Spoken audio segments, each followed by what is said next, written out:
Teachers. Oh, I'm live and there's something extra in the back. I'm going to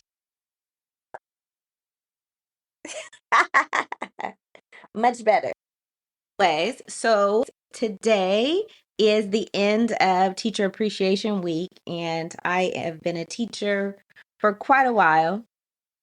But today is more story time about the teachers that help shape my future. And so you don't want to miss this episode because I'll also be giving you tips on how to spot a good teacher and how to, work well with a teacher to help shape your children's future. Stick around, good stuff.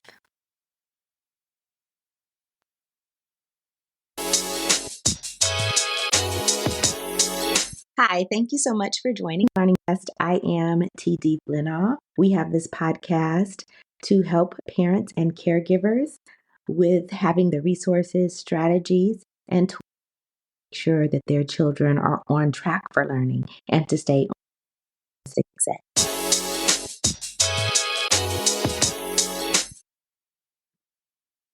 Hey, hopefully it's all good in the hood. I have heard a little crackling. I hope we don't have any technical issues. But thanks so much for joining us. This is episode 98 of the Falling for Learning podcast in the end of its second season. Big things happening. I'm on deadline to take care of some big things. And so I will let you know about that in the near future. But so that's why I'm going live today, because I'm getting it done even when I'm feeling tired. Because of course I want to shout out to my teachers. I'm going to talk about 4 specific teachers that are, really stand out. Now, I've had a lot of teachers. I would say that most of my teachers were like really great teachers. But there's 4 that I'm going to talk about today that were really amazing and really deserve a lot of credit as far as shaping some of the things that I am even doing to this day. So the first teacher that I want to talk about is my second grade teacher, Mr. Bew. I feel like if you've been following me, you've heard about him before. We are Facebook friends, and maybe one day he'll grace us with his presence on my podcast. We'll see. But he was such a great teacher. One thing that he always taught, every day we talked about potential. Like, we have the inside of us, the ability to do whatever we wanted to do. And so he really talked to us about our future. He really gave us time just to talk, just ask questions about whatever we wanted to ask questions about. And he talked to us, on a range of things about real life. During that year, my grandfather had passed away, my father's father. And I hadn't met him, but my dad was obviously very sad. And I told him about it. And I don't know how soon after or before he read this book called The Fall of Freddie the Leaf. And it was a book about death, but it was about how everyone dies, everything dies. And there was a leaf on a tree named Freddie. And, he had, over time prepared to die just like other leaves had died because of the seasons and all of that, just like the cycle and the circle of life. So he really, was really good about teaching us, just like being honest with us about different things and talking to us about whatever we wanted to talk to him about.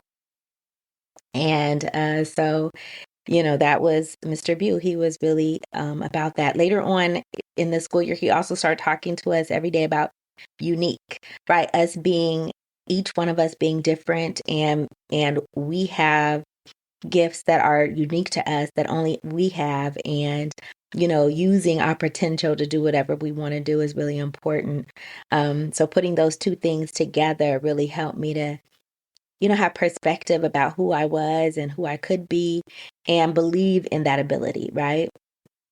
And my ability to to make things happen, to get work done, and to focus in on what I want to happen in my life.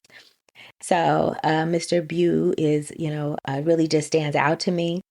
I'm still in contact with him. Like he even came, and took me out to dinner, my family, for my 40th birthday. He also came before that too. He came to California. He came to our house, and my husband probably is the one who cooked dinner. But he wasn't my husband at the time. But later on, of course, he became my husband. But so so many great memories just to stay in contact with him. Um,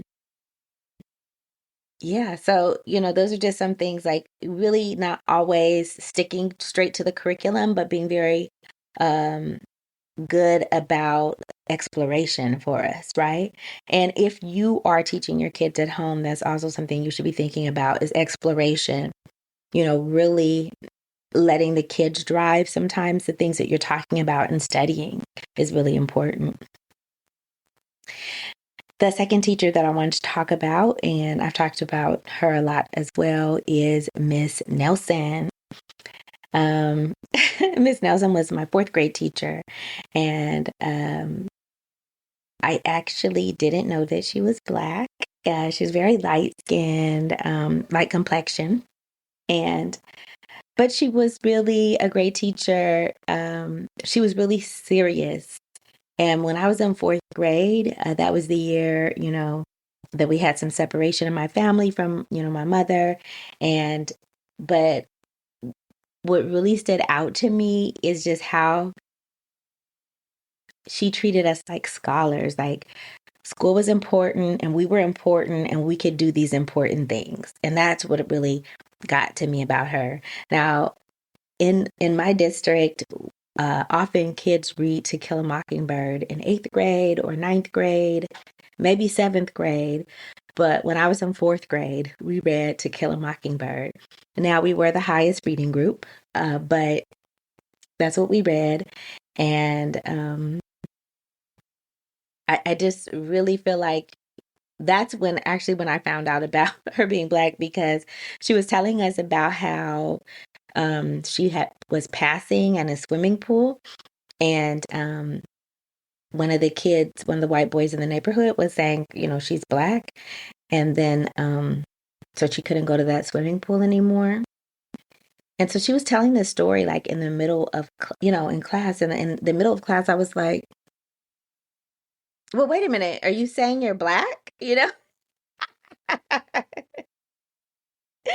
And she's like, yeah, like, what did you think I was? And I was like, I hadn't thought about it. I hadn't thought about her race. I didn't know that she was Black. There was another Black boy in the class, and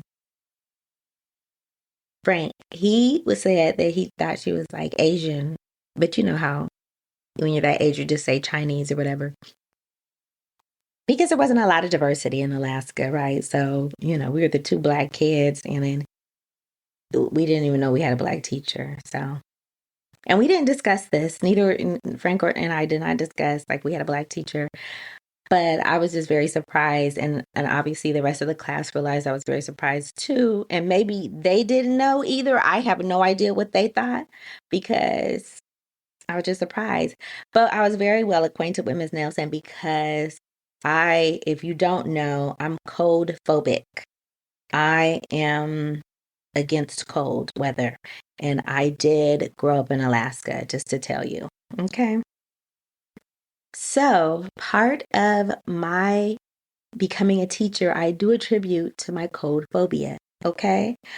I went out for recess, was supposed to, but I obviously found many ways to help teachers during recess time.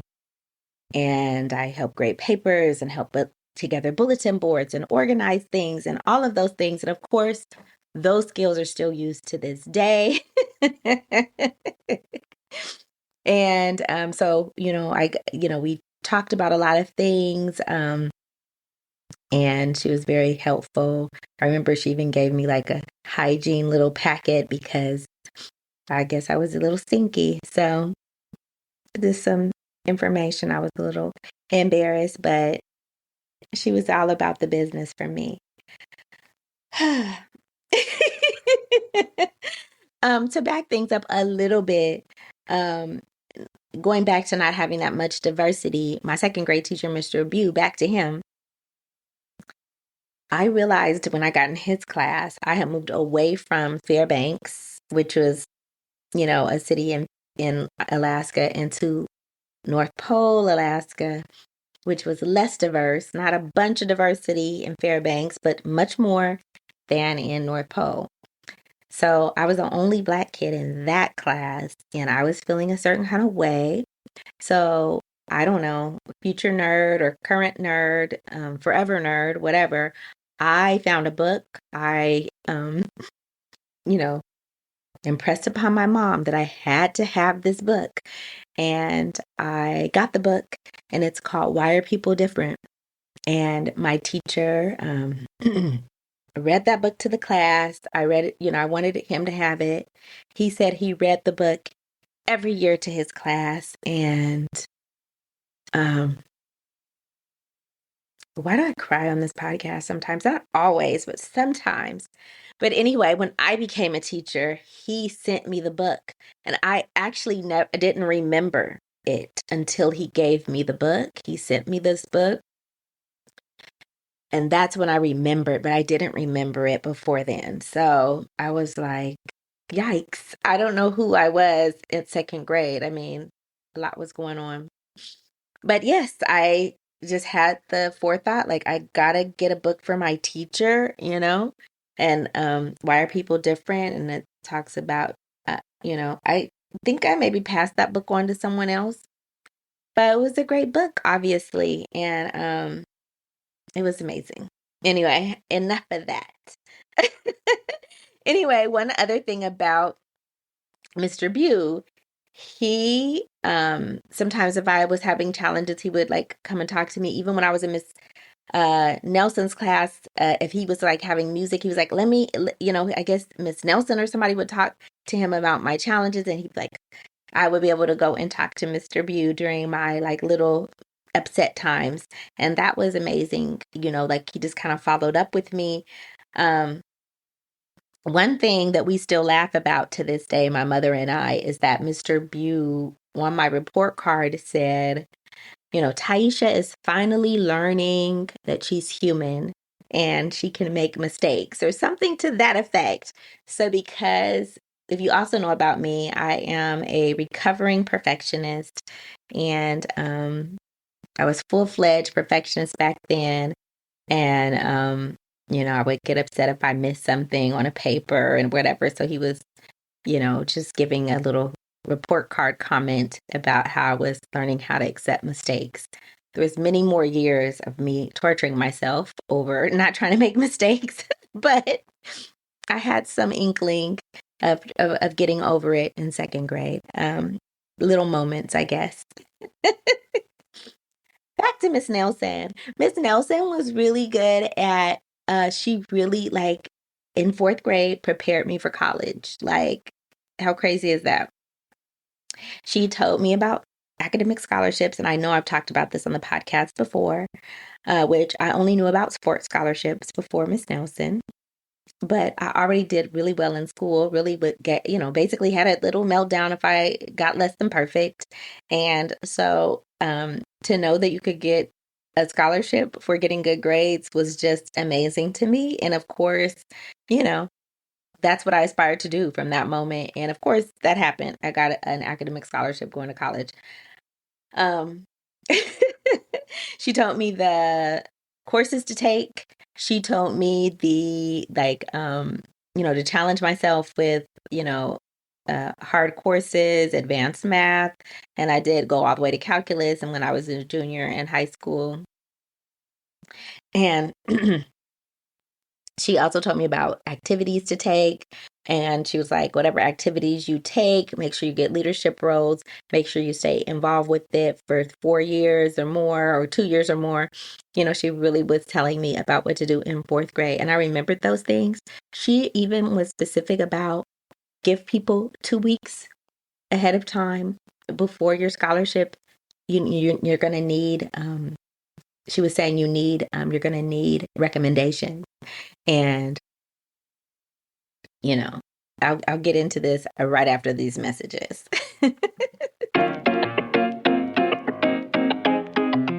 The Rewrite Method and the Rewrite Method Workbook are your go-to resource for helping kids to learn to fall in love with writing.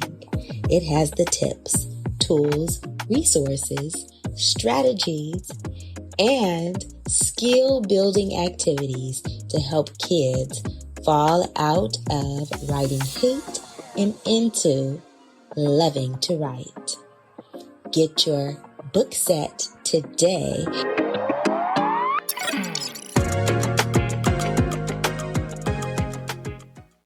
Okay, so as far as it came to asking for recommendation letters and recommendations for scholarships, because sometimes it's more than just a letter. They may have a checklist or a rating form for the teacher.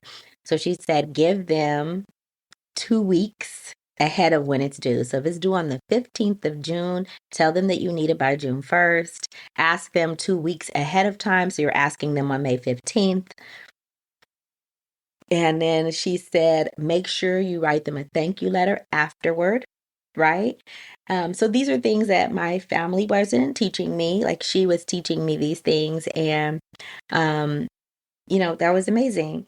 Now, she actually had my sister, who's 4 years younger than me. So she had my sister 4 years later. I was in 8th grade, headed to high school. And my mother was at the time doing a beauty school, cosmetology school, right?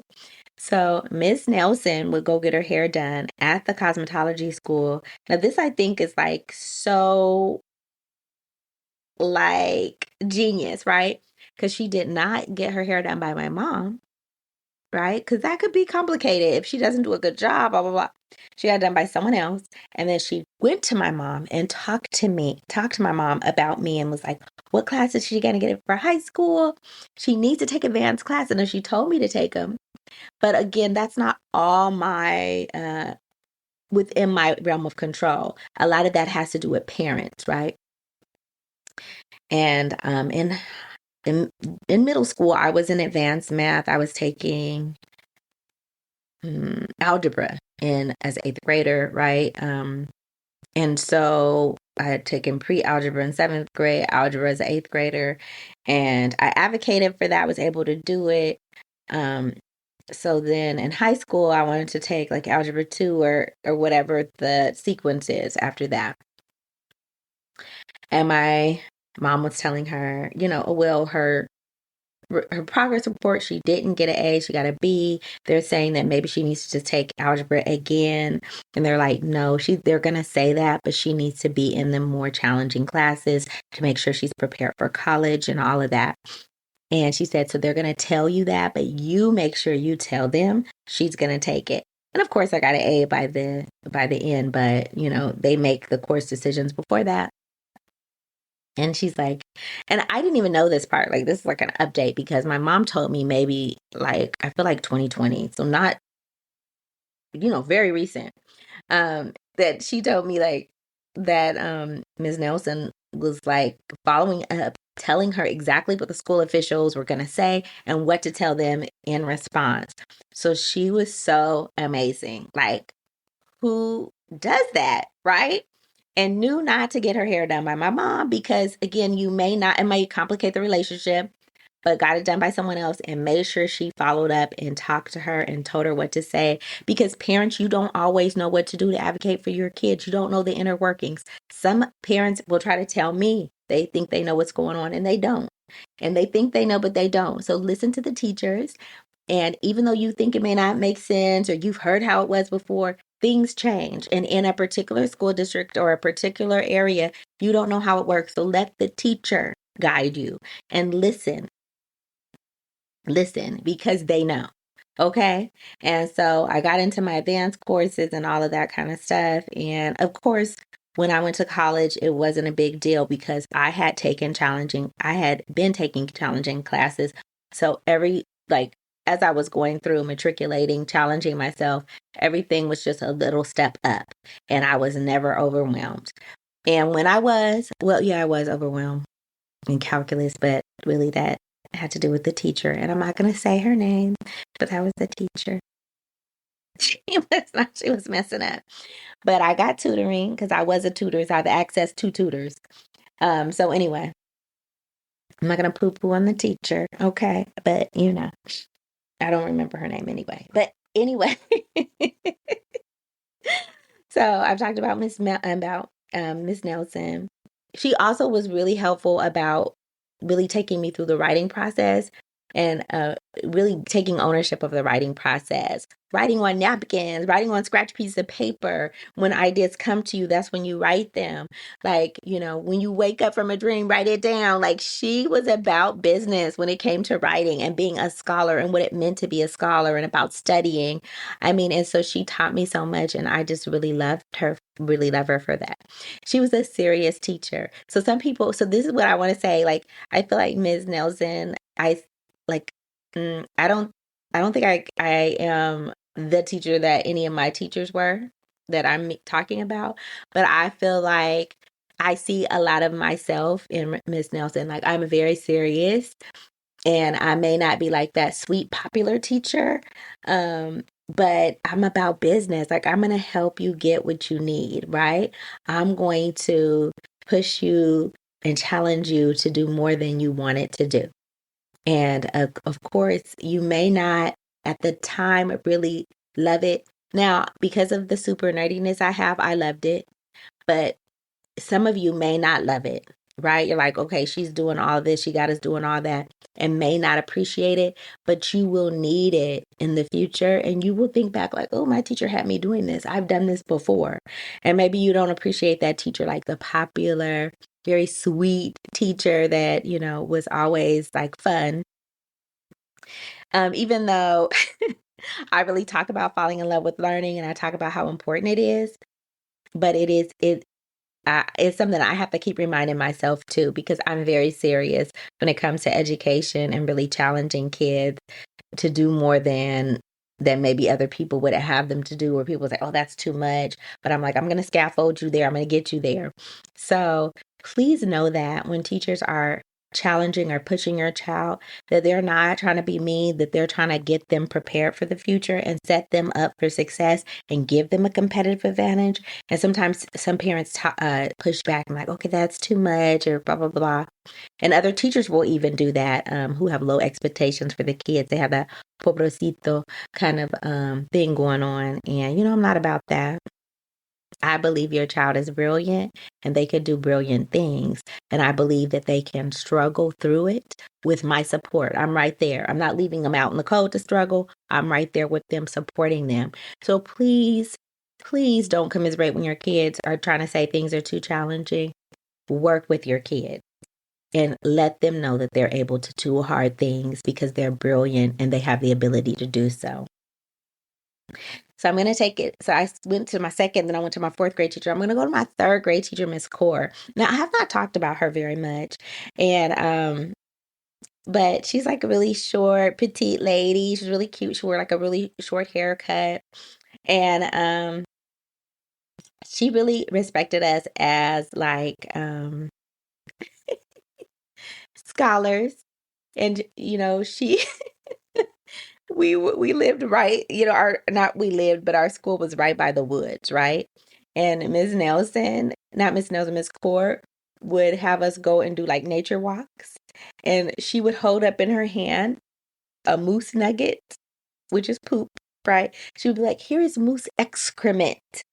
And it can tell you a lot about what the moose eats and their health. And, it was like gross, but at the same time, so like intriguing, right? Like it was and I believe people like would make jewelry out of like I guess like dipped moose excrement, or maybe it wasn't actually moose excrement, but maybe it was like a cast like something that was in the shape of moose excrement. They would make stuff out of it, or maybe they made it with the actual stuff. I really don't know. But anyway, she had us looking through microscopes. She had us, really respecting ourselves as scholars. The other thing she had us do was journal. So she's the one who introduced in a real gave us a practice. Now, of course, you read about it in the books, you see it on TV where people were like journaling and stuff like that. But she actually had us journaling and was using writing. She had us think about and have a practice of using writing as a confidant, where we could write down our thoughts and untangle some ideas or problems that we were having on paper. Right. So I really respected her for that, and really carried that practice with me throughout my life. So I really loved Miss Coerr. She was amazing, and she just taught us so much. Um, Another thing about Miss Coerr, now I don't remember what the relation or like whatever it was, but I remember she told me she had her kid in college, and her kid went to college with her and went into classes with her. And do you know, I had my kid in college, and I actually had my daughter in classes with me some days. And I mean, that's something my teacher told me about. Like, she didn't stop and she kept going. Now, I don't know if that was graduate school, so she was older. I was, obviously at the end of my teen years, but I don't know. But she just told me that's something that she did, and I ended up doing something similar in college. And I remember that she was telling me that she did that, so I was like, interesting, right? Um, Something okay. And my last teacher I'm going to talk about is Ms. Byler. She was my 12th grade teacher. So I went to 3 high schools, and my last high school was at Grant Union High School in Sacramento. That's when I had left home and moved to Sacramento and graduated from there. But there I applied to like almost like 40 scholarships, and I was an independent student. And Miss Byler was the person who, every time I did a scholarship essay, right? Every scholarship wanted an essay. She would revise that essay, edit that essay. And when I'm talking about edit and revise, remember, she was working with a perfectionist. That would be a 13, 5, 6, 7, 13, I don't know, back and forth until she was like, okay, it's ready. But I would give it to her. She'd mark it up. I'd give it back. I'd fix it, give it back. She'd mark it up. I'd give it back to her. She'd mark it up again. It would go back and forth. And she was there for me. She was patient. She did that for me. She was amazing. And so I really, love that she did that. She also introduced me to Zora Neale Hurston. I did not know who that author was. We read Their Eyes Were Watching God in her 12th grade English class. And, I was just amazed by Zora Neale Hurston, still am to this day. And, but she introduced me to that. She also introduced me to something, again, that I am currently a part of right now, which is the writing project. I'm part of the California Writing Project. I've worked with the National Writing Project, with the UCLA Writing Project, all of that. But so in Sacramento, she had me be a part of a writing project thing, and I have the anthology. I was one of the people who worked, one of the editors on the anthology, and so like I didn't even make the connection to like many years later. Like, this was a writing project thing, and I'm in the writing project, but it's amazing. And I just recently, doing a project with the writing project, had met a teacher that works at Grant, where I graduated from high school. And he's like, all of us go to the writing project.